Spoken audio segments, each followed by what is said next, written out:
Im letzten Video haben wir die letzte Folge unserer Tadschikistan-Reihe gezeigt, wo wir auf dem Pamir Highway Tadschikistan verlassen haben und weiter nach Kirgisistan gefahren sind. Außerdem machen wir ein kurzes Fazit über dieses faszinierende Land. In diesem Video geht es endlich weiter nach Kirgisistan. Nach vielen Reisenberichten und Dokus, die wir vor unserer Reise gesehen haben, waren wir richtig aufgeregt, dass wir endlich dieses Land bereisen dürfen. In etwa 8 Tage machen wir um die 1500 Kilometer durch das viel grünere, aber auch sehr bergige Land. Wir besuchen Osh, den wunderschönen Songkhul-See, fahren über wunderschöne Pässe, besuchen Nomaden und schlafen in einer Jurte und zum Schluss wollen wir weiter nach Kasachstan fahren, aber es kommt alles ganz anders.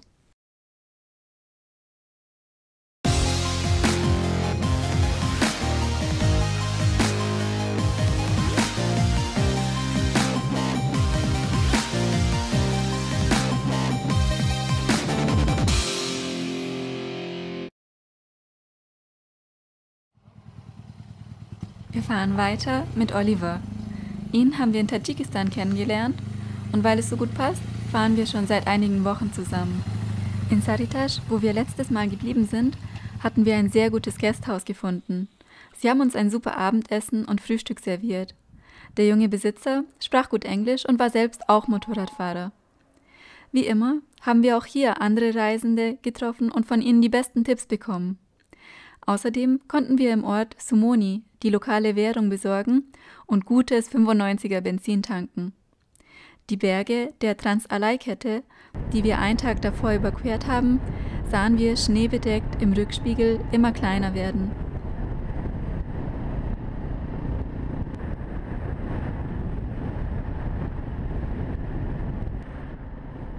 Der Pamir Highway führt uns in Richtung Osh und es geht gleich hoch auf sehr schöne, kurvige Straßen, bis auf 3700 Meter hoch. Die Straße ist gut, kaum Verkehr, nicht zu heiß und die Berghänge grün.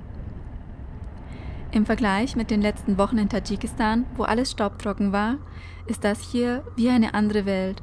Grüne Täler, Nomadenlager mit Jurten sehen wir am Straßenrand und die Kinder winken uns freundlich zu.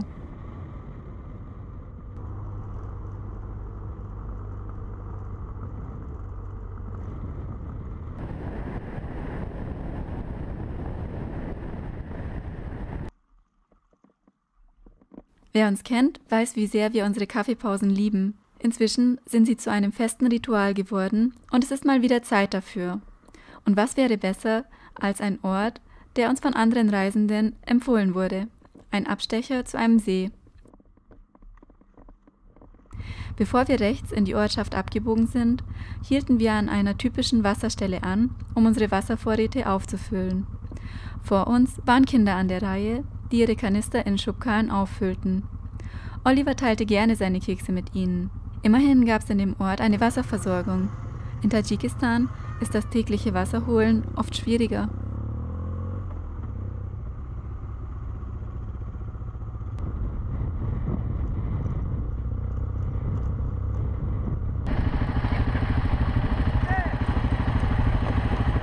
Wir nahmen dann den Abstecher und fuhren gleich hoch.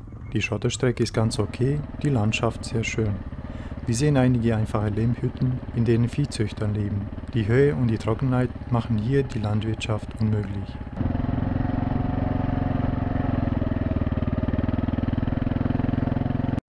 Die siehst schon an. Warum das denn? Etwas weiter oben stürze ich in tiefer Schotter. Ich glaube, mein erster Sturz auf dieser Reise. Das war ein Zeichen. Die Zeit ist echt reif für die Kaffeepause.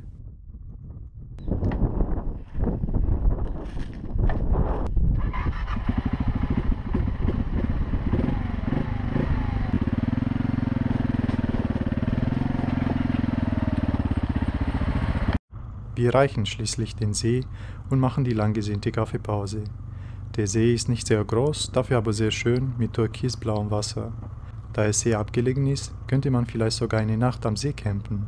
Die Berge im Morgenlicht zu betrachten, wäre bestimmt ein Erlebnis. Obwohl sehr abgelegen, tauchen einige Einheimische aus dem Nichts auf und kommen zu uns. Fast wortlos begutachten sie die Motorräder und entscheiden sich, alle mit der 1200er BMW zu fotografieren. Sogar Oliver musste aus dem Bild weg. Wir schaffen es aber trotzdem, in Ruhe was zu essen und die lang ersehnte Kaffee zu genießen. Weiter oben im Tal soll es noch einen See geben, aber unser Tagesziel war Osch und wir wollten nicht so spät ankommen. Einige Sachen mussten wir in der Stadt erledigen, so machen wir uns auf denselben Weg zurück zur Hauptstraße. Wir lassen die hohen Berge hinter uns, als wir uns der zweitgrößten Stadt Kirgisistans näherten. Die Ortschaften waren immer dichter besiedelt, der Verkehr nahm deutlich zu. Die Handelsstadt Osch liegt am Rande des Ferganatals und spielte eine wichtige Rolle entlang der Seidenstraße und hat eine 3000 Jahre alte Geschichte. Das Ferganatal haben wir in der ersten Tadschikistan-Video erklärt. Es ist eine fruchtbare, flache Ebene, die von allen zentralasiatischen Republiken beansprucht wird. Da diese Länder sehr hohe Berge haben oder heiße Wüsten, ist deren Anteil im Ferganatal umso wichtiger für die Landwirtschaft und Lebensmittelversorgung. Dieses fruchtbare Tal wurde in der Vergangenheit heftig umkämpft und vereinzelt gibt es heute noch Streitereien. Hier in Osch endet der Pamir Highway. Der letzte Teil des Highways hier in Kirgisistan ist nicht so spektakulär, aber das liegt vielleicht auch daran, dass wir nicht nur den Pamir Highway gefahren sind, sondern auch andere Strecken wie das Batang-Tal oder Wakhan Valley, die viel abgelegener sind und viel mehr Abenteuer bieten. Nichtsdestotrotz freuen wir uns auf Kirgisistan und sind überzeugt, dass auch dieses Land solche abenteuerlichen Strecken und Gegenden zu bieten hat. Wir kamen in der Stadt an und fanden gleich ein gutes Hotel. Weil wir noch Zeit hatten, gingen wir gleich in die Stadt und besorgten uns eine SIM-Karte, eine Festplatte, um die Bilder zu speichern und erledigten noch einige Sachen. Abends gab es dann auch noch gutes Essen. Wir haben hier was gekauft. Keine Ahnung, was es ist.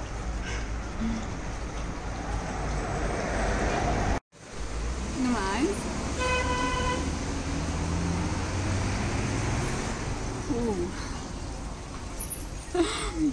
Nummer 2. Das geht, das ist Ayran, aber das ist falsch. Was? Ich weiß es nicht.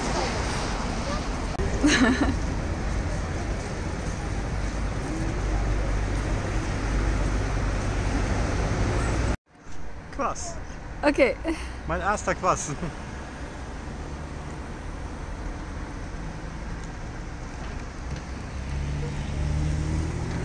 Geht. Das erinnert mich eigentlich nicht an Bier, wie man immer so denkt, sondern viel, viel mehr an Wein. Oho. Das ist aber tatsächlich anders. So, was gibt's heute zum Essen? Heute gibt es Lakman. Einmal mit und einmal ohne Fleisch. Am nächsten Tag verlassen wir Osch und fahren Richtung Songkhul. Bis zum See hoch werden wir es bestimmt zeitlich nicht schaffen, denn wir haben noch am Morgen in der Stadt eine Versicherung für die Motorräder gesucht. Leider erfolglos. Eine Kfz-Versicherung ist in Kirgisistan nicht Pflicht, dementsprechend gibt es kein Angebot. Als wir losfahren, ist es schon spät und sehr heiß. In der Stadt kommen wir nur langsam voran, denn es gibt überall Baustellen. Wir nehmen eine Hauptstraße Richtung Nordosten. Was uns auffällt ist, dass es in Kirgisistan deutlich mehr Autos gibt und deutlich mehr los ist auf den Straßen. Damit ist es aber auch deutlich gefährlicher, denn es scheint, als gäbe es keine Abstandsregelung, Geschwindigkeitsbegrenzungen oder sonstige Verkehrsregeln. Es wird überholt, was das Zeug hält. Immer wieder kommt es auf Hauptstraßen zu gefährlichen Situationen. Wahnsinnige Fahrer, die die Vorfahrt missachten, die direkt vor uns auf der Straße einbiegen oder gefährlich überholen, sich zwischen uns drängen und dann schnell wieder links oder rechts abzubiegen und uns immer wieder zu Vollbremsung zwingen. Zum Verkehr und Regeln werden wir später noch was dazu sagen.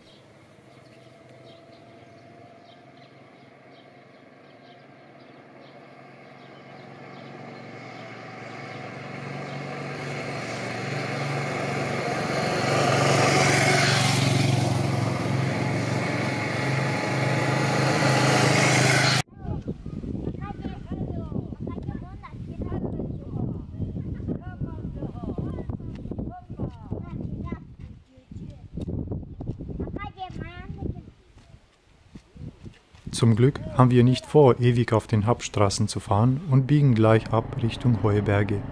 Die Nebenstraßen sind deutlich ruhiger und bald fahren wir auf Schotter. Das macht viel mehr Spaß. Anfangs war es aber relativ flach, sehr staubig und heiß. Wir machen immer wieder kleine Pausen, um was zu trinken oder wie heute Mittag eine Wassermelone zu genießen, die wir vorher am Straßenrand gekauft haben.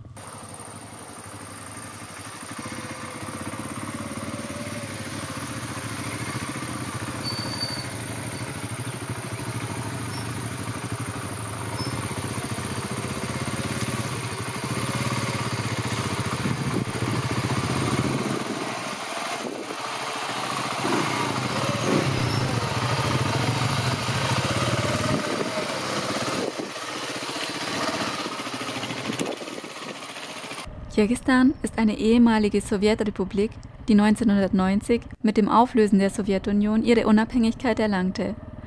Sie ist 1,5 Mal kleiner als Deutschland und hat um die 6,5 Millionen Einwohner. Also eine sehr niedrige Bevölkerungsdichte. Das Land ist islamisch geprägt, die Landessprache Kirgisisch ist mit Türkisch verwandt und die meisten Leute sprechen aber auch Russisch und das Land ist zumindest offiziell demokratisch regiert. Kirgisistan liegt im Hochgebirge des Tian Shan und der höchste Berg ist 7.439 Meter hoch. Über 90% des Territoriums befinden sich oberhalb von 1.500 Metern Seehöhe. 94% der Landesfläche sind gebirgig und nur auf 20% der Fläche ist Landwirtschaft überhaupt möglich. Bis in eine Höhe von 1.500 Metern besteht das Land aus Steppe. Ab 1.500 Metern herrschen alpine Wiesen und Weiden vor, die bis an die Schneefelder und Gletscher heranreichen. Die Kirgisen lieben Pferde, ihr Nationaltier. Sie sind ein Reitervolk, denn die Flügel eines Kirgisen sind sein Pferd, so lautet ein altes kirgisisches Sprichwort. Hier kann man überall, so oft und so lange wie möglich seine Zeit auf dem Pferd verbringen. Ein Paradies für Reiter und Pferdeliebhaber. Dass es in Kirgisistan deutlich mehr Autos gibt, bessere Straßen, gute Benzinversorgung und deutlich mehr Ware als in den anderen Ländern gibt, liegt an der Tatsache, dass Kirgisistan in der Eurasischen Zollunion oder Wirtschaftsgemeinschaft drin ist. Das verschafft einen höheren Wohlstand im Vergleich zu Tadschikistan. Es ist ein ähnliches Projekt wie die Europäische Union. Mit dabei sind Russland, Kasachstan, Armenien, Weißrussland und eben Kirgisistan. Das ermöglicht reibungslosen Austausch von Waren, Dienstleistungen, Kapital und Arbeit. Weitere Länder wie Usbekistan, Tadschikistan oder die Mongolei wollen auch der Gemeinschaft beitreten. Die Sache hat uns als Reisende in der Hinsicht betroffen, dass bei der Einreise in die Zollunion das Fahrzeug nur einmal eingeführt werden muss und nicht jedes Mal bei der Einreise in die jeweiligen Länder. So bekommt man ein Blatt Papier, das man an den anderen Grenzübergängen innerhalb der Zollunion vorzeigen muss, und so ist die Dauer der Grenzprozedur deutlich verkürzt. Dieses Blatt ist aber heilig und darf auf gar keinen Fall verloren gehen.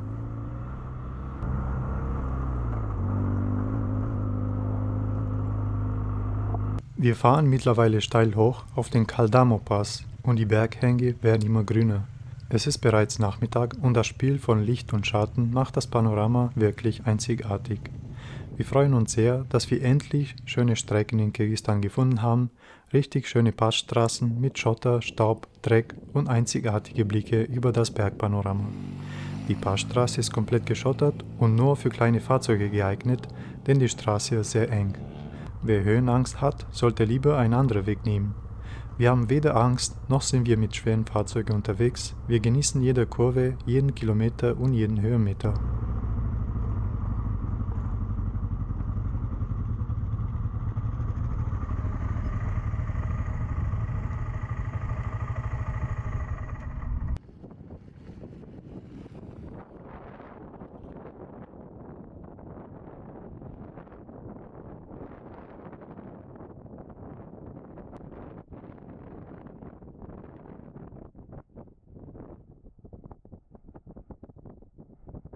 Ganz oben auf 3000 Meter machen wir eine kleine Pause und machen ein paar Bilder. Von dort oben blicken wir in ein weites, trockenes Tal.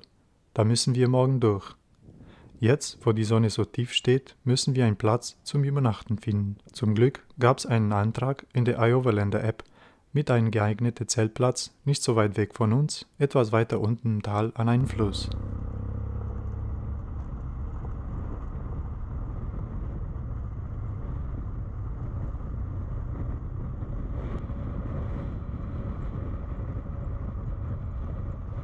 Wir fahren langsam runter und irgendwann biegen wir rechts ab ins Gebüsch und tatsächlich gab es direkt am Fluss einen freien, ebenen Platz, perfekt zum Zelten, denn er war nicht einsehbar von der Straße.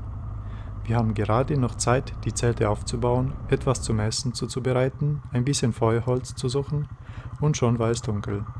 Es war noch recht warm und wir konnten gut die Wildcamping-Stimmung am Lagerfeuer unter Sternenhimmel genießen.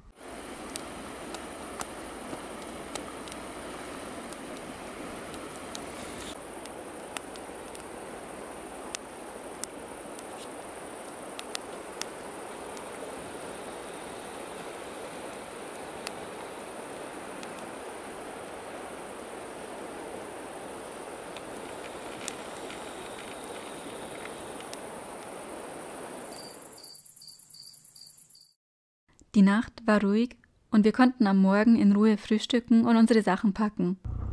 Heute wollen wir zum Songkhul-See fahren. Später wird uns Oliver noch was zu dem See erzählen. Es waren um die 200 Kilometer dafür geplant. Aber erstmal mussten wir durch dieses trockene Tal, das wir gestern von oben gesehen haben. Es war wirklich trocken, staubig und vor allem heiß. Aber es dauert nicht lang und wir fahren wieder hoch auf kurvige Schotterstraße. Wir machen regelmäßig Pausen, um zu trinken, Bilder zu machen oder um uns auszuruhen, denn es gibt immer wieder Passagen mit heftigem Wellblech.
Oben auf dem Togus Toro Pass, der 2700 Meter hoch ist, haben wir wieder einen grandiosen Ausblick über das trockene, weite Tal.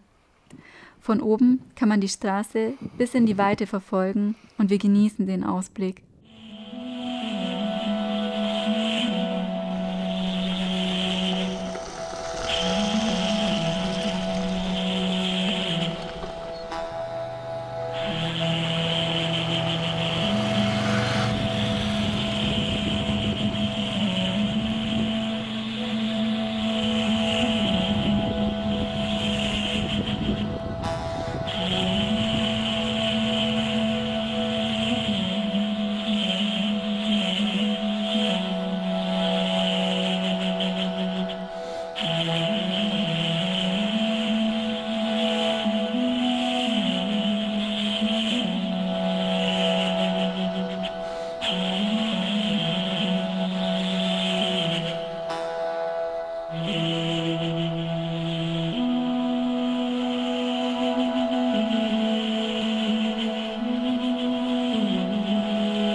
Unten im Tal passieren wir einige Dörfer und dann geht es gleich wieder hoch auf die nächste spektakuläre Passstraße.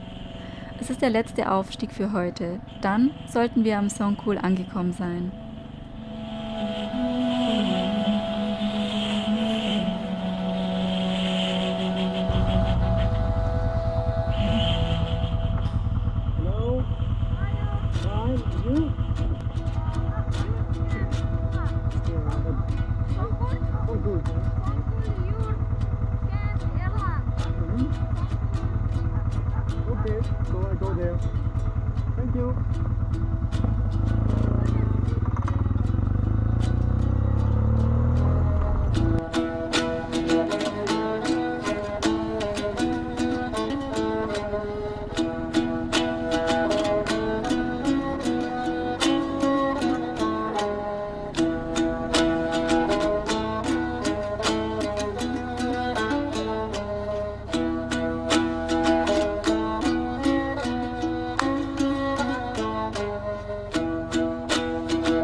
Wir fahren von Narin 85 Kilometer nach Westen über eine lange Röttelpiste bis Aktau und von dort abbiegend rund 50 Kilometer über den schwierigen, 3150 Meter hohen Moldopass durch die Moldoto-Kette nach Norden zum Bergsee Songkhul.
Der Songkhul ist ein hochalpiner Süßwassersee und somit der größte in Kirgisistan. Seine Fläche beträgt ca. 270 Quadratkilometer und liegt in der Songkhul-Niederung auf einer Höhe von 3016 Metern. Er liegt damit aber auch zwischen den Bergketten des bis zu 3856 Meter hohen Songkhul-To im Norden und des gerade eben bezwungenen bis zu 4185 Meter hohen Moldoto im Süden. Seine maximale Tiefe beträgt nur 13,2 Metern und am Südufer entwässert der Fluss Songkhul den See zum Narin. Die Wassertemperatur im Sommer beträgt gerade einmal 11 bis 12 Grad Celsius und der See gefriert in den Wintermonaten wobei das Eis eine Dicke von ca. 1,2 Meter erreichen kann. Oberhalb der Baumgrenze liegend fragen wir uns selbst, ob wir hier schon eine Vorahnung für die Mongolei erfahren.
Die Hochebene mit Gräsern, Kräutern wird in den Sommermonaten von tausenden Schafen und Pferden beweidet. Die Hirten mit ihren Familien stellen hier für die Weidesaison ihre Jurten auf und in genau solch einer Jurte wollen wir eine Übernachtung wagen. Vielleicht ist es aber auch, dass schon für uns weit vorausschauende Bilder in den Köpfen entstehen, die die Mongolei wach werden lassen.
Wir genießen die Zeit mit dem weitschweifenden Blick über den See bis auf die gegenüberliegende Seite des Gebirges und 2 Stunden Strom, die uns zur Verfügung stehen, laden unsere Kameraakkus rechtzeitig von dem Sonnenuntergang auf. Auf die nutzbare Dusche verzichten wir jedoch. Die Betten, die wir dabei nutzen konnten, bestehen aus Stahlrahmen oder, wenn man wollte, konnte man es sich auf den Teppichen über den auf dem Boden liegenden Matratzen bequem machen. Dem angebotenen warmen Abendessen allerdings wird unsere Übernachtung versüßt mit dem Service eines Ofens in den Jurten, der kurz vor dem Schlafen angezündet wird.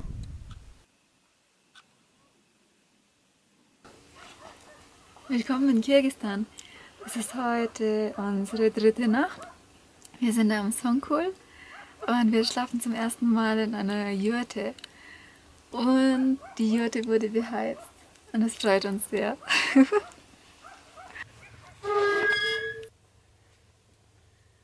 Da brennt gerade dunkel.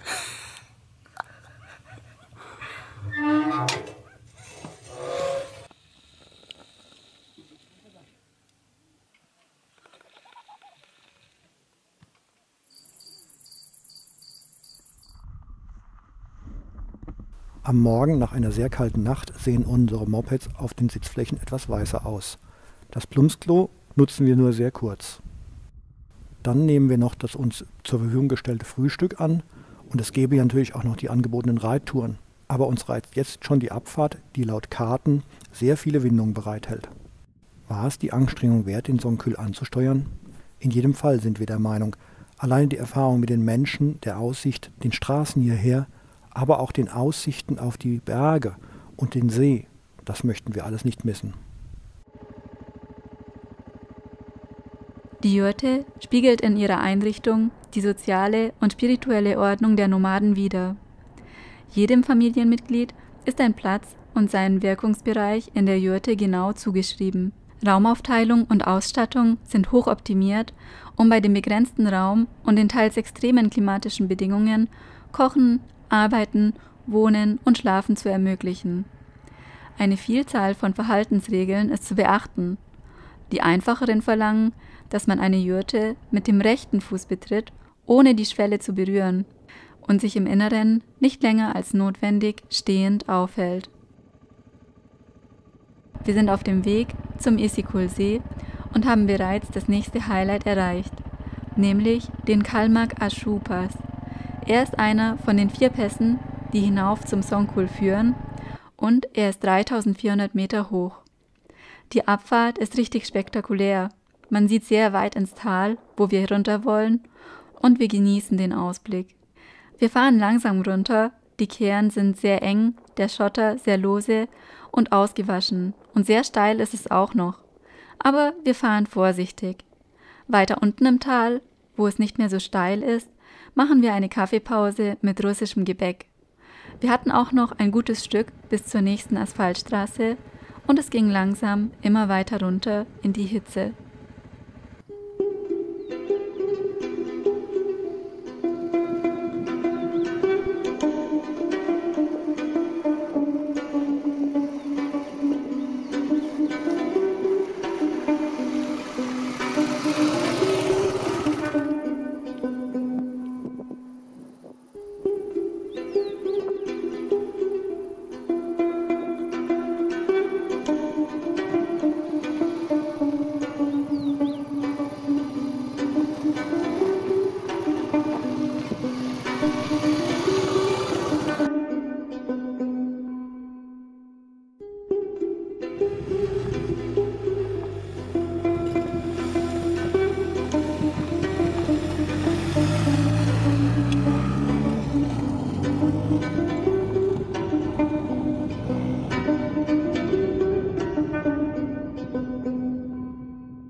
Kirgisistan ist relativ einfach zu bereisen, für Deutschen ist nicht mal ein Visum nötig. Man kann Bischkek über Moskau oder Istanbul erreichen oder natürlich wie wir über den Landweg. Die Reisebestimmungen wurden in die letzten Jahre immer weiter gelockert. Für mich als Rumäne war noch ein E-Visum nötig, das ich ganz einfach ein paar Wochen davor online beantragen konnte. Bei einem E-Visum muss man bloß beachten, dass die nicht bei allen Grenzübergängen akzeptiert wird, das werde ich später noch feststellen. Neben den vielen sportlichen Aktivitäten kann man in Kirgisistan auch an Workshops zum Jurtenbau teilnehmen oder seine Reitkünste mit Hilfe von den kirgisischen Nomaden verbessern. Am Isyk-Kul kann man Badeurlaub machen, außerdem gibt es noch einige Thermalbäder. Auch gibt es für Motorradbegeisterte einige Anbieter, wo man sich eine Reiseenduro mieten kann und die Gebirgspässe erkunden oder eben den Pamir Highway fahren. Auch Geländefahrzeuge kann man mieten und auf eigene Faust oder in organisierten Touren das vielfältige Land erkunden. Kirgisistan ist ein wahres Juwel unter den Outdoor-Zielen und bietet seine Besucher neben der unvergleichlichen kirgisischen Gastfreundschaft auch wahrlich authentische Erlebnisse. Der Tourismus in der ehemaligen Sowjetrepublik steht noch relativ am Anfang, daher könnt ihr hier noch richtige Abenteuer in einer malerischen Umgebung erleben. Schroffe Canyons, alpine Seen, einige Vielzahl an Bergpässen und mächtige Gletscher machten das Land in Zentralasien zu einem wahren Outdoor-Paradies.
Wir erreichen die Hauptstraße und dann sind wir gleich am Essikul-See.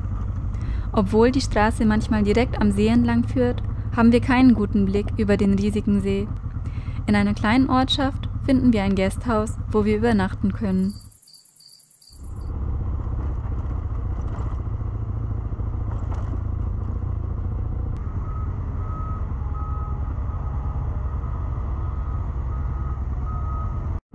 Am nächsten Morgen machen wir uns auf den Weg nach Karakul, das sich am anderen Ende des Sees befindet.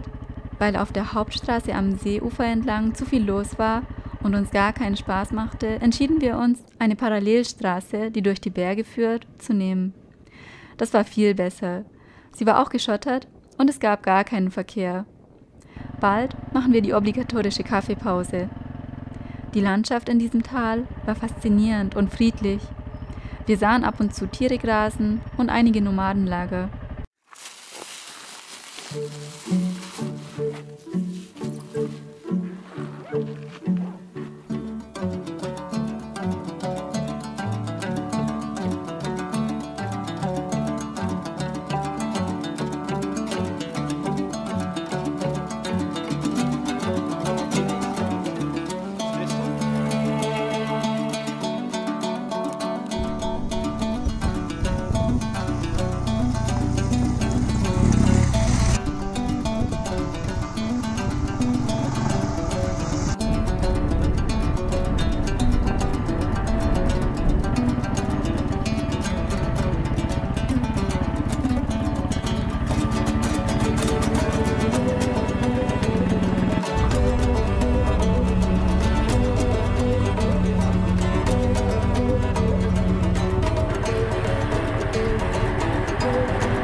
Dann kommen wir an den Tosor-Fluss und fahren durch dessen Schlucht weiter. Als wir den Fluss erreichen, gibt es eine Abzweigung nach rechts. Hätten wir die Abzweigung genommen, wären wir auf den Tosor-Pass bis auf über 4000 Meter hochgefahren. Dieses Offroad-Abenteuer haben wir aber leider verpasst und das gibt uns nur noch einen Grund, das Land nochmal zu besuchen.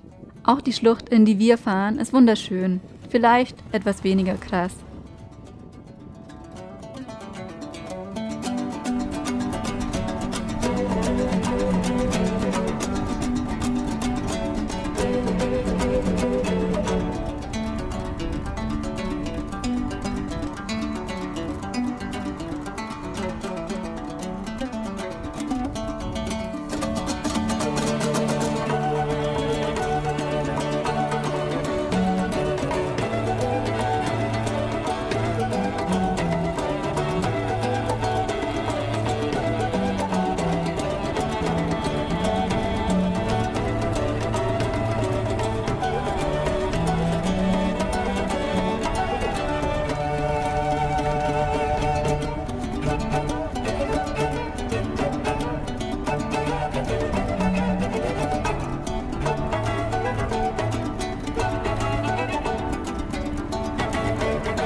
Zurück auf der Hauptstraße fahren wir ein gutes Stück am See entlang und finden ein gutes Restaurant am Straßenrand, wo wir uns eine leckere Mahlzeit gönnen.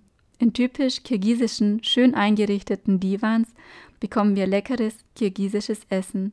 Wir fahren wieder nur ein kurzes Stück weiter, denn es erwartet uns wieder ein Highlight. Wir machen einen Ausflug zum Fairy Tale Canyon, ein besonderer Ort hier ganz nah am Ufer des Sees. Hier hat die Witterung ganze Arbeit geleistet. Durch die Kräfte von Wind und Wasser ist hier ein weit verzweigter und farbenprächtiger Canyon entstanden. Die Legende sagt, dass das Isyk-Kul-Becken einst nicht mit einem See gefüllt war, sondern eine Reihe reicher und mächtiger Städte beherbergte. Daran ist wahrscheinlich etwas Wahres dran, denn unter dem See haben Archäologen die Ruinen mehrerer Siedlungen entdeckt. Nach der Legende lebte in einer der Städte ein wunderschönes Mädchen und ein 7-köpfiger Drache verliebte sich in sie und bat sie, ihn zu heiraten. Sie lehnte jedoch ab. Der Drache war verzweifelt und verfluchte das Tal und ließ aus einem Brunnen Wasser in Tal fließen und dann ging er schlafen. Als er wieder erwachte, stand das ganze Tal unter Wasser und alle Bewohner waren ertrunken. Als er sah, was er eingerichtet hat, geriet er in einen Schockzustand und verwandelte sich in Stein. Der Ort, an dem er stand, ist die Shkatska heute, und obwohl die Legende nur von einem Drachen erzählt, kann man die versteinerten Körper von mehreren Drachen sehen, die alle miteinander verbunden und verbunden sind, so dass es schwierig ist, einen von den anderen zu unterscheiden. Zu Recht wird er als Shkatska, also Märchen-Canyon bzw. Fairy Tale Canyon bezeichnet. Die Landschaft ist geprägt von bizarren Sandsteinformationen in unterschiedlichen Farbtönen von gelb bis rot-orange. Die bizarren Felsen sind jedoch nicht von Menschenhand geschaffen und es sind auch keine versteinerte Fossilien, sondern Kreationen, die durch die Einwirkung von Wetter, Eis, Wind und Wasser aus den Felsen gehauen wurden. Es ist ein trockenes Tal, es fließt kein Bach dadurch hinunter zum See. Den Eintritt muss man bezahlen, aber das war nur eine Kleinigkeit. Es war ein schönes und kurzweiliges Erlebnis, dieses Canyon zu besuchen. Wir fahren weiter und müssen leider mit der kirgisischen Polizei Bekanntschaft machen. Wir fahren zu dritt hinter einer Autokolonne, denn es war viel los. Ein Polizist sprang auf die Straße, machte ein Bild von uns drei, hält uns an und meinte, wir waren zu schnell, denn dort ist nur 20 erlaubt wegen der Baustelle. Dass wir in einer Kolonne genauso schnell waren wie alle anderen Autos und dass man mit einem einzigen Bild nicht 3 Fahrzeuge auf einmal messen kann, interessiert ihn nicht. Wir müssen leider zahlen, denn wir sind 43 km/h statt 20 gefahren. Abends lässt sich die Stimmung bei einem leckeren Essen und Bier in der Stadt Karakol wieder aufheitern. Ein Tag mit sehr vielen Eindrücken geht zu Ende.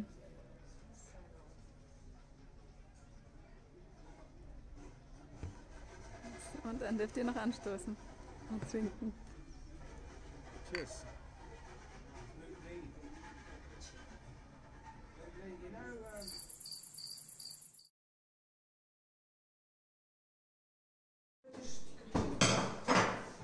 Am nächsten Tag soll es weiter nach Kasachstan gehen.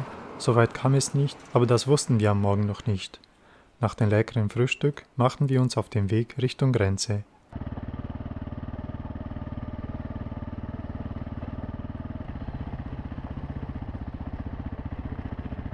Die Grenze befindet sich im Nordosten in einem sehr abgeschiedenen Gebiet. Bis dorthin passieren wir kleine Dörfer und fahren hoch durch die Berge, wo Jurten, Tiere, Bienenstöcke die Landschaft prägen. Viele Menschen machen dort Picknick, es scheint ein sehr beliebter Ausflugort zu sein.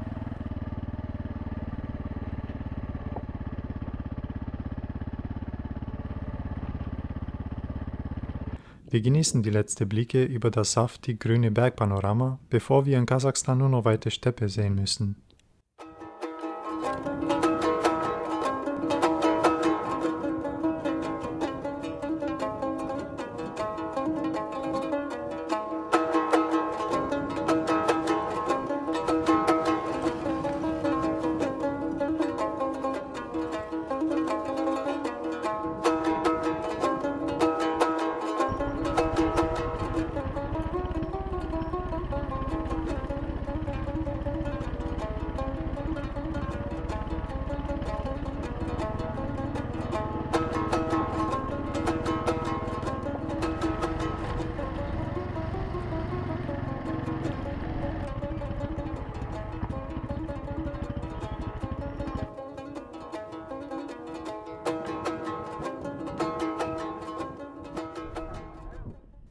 Für unsere Kaffeepausen besorgen wir uns noch ein Glas lokaler Honig und machen uns auf den Weg. Die Grenze war gleich um die Ecke. Es war kaum was los. Wir stellen uns an, Oliver kommt als erster dran und erledigt schnell und einfach seine Ausreise. Dann kommt Susi dran und ist ebenfalls schnell ausgereist. Als ich dran komme, heißt es, ich kann nicht ausreisen. Ja, ohne Witz, die sagten ihm, dass ich nicht ausreisen kann. Da stand ich nur allein in Kirgisistan, die anderen beiden schon auf der anderen Seite des Schlagbaums. So, wir sind immer noch in Kirgisistan. Wir wollten heute ausreisen. Es hat aber leider nicht geklappt. Und so haben wir uns auch frühzeitig von Oliver getrennt. Der ist weiter nach Kasachstan gefahren. Es gibt Brot und kirgisische Berghonig. Das ist so lecker. Wie wir dieses Problem lösen, erfahrt ihr in dem nächsten Video. Wir hoffen, es hat euch gefallen. Gebt uns einen Daumen nach oben, das hilft, dass das Video mehreren Leuten angezeigt wird. Und falls ihr gespannt seid, wie es weitergeht, abonniert unseren Kanal, denn das motiviert uns, weitere Videos von unserer Reise zu machen. Danke fürs Schauen und macht's gut.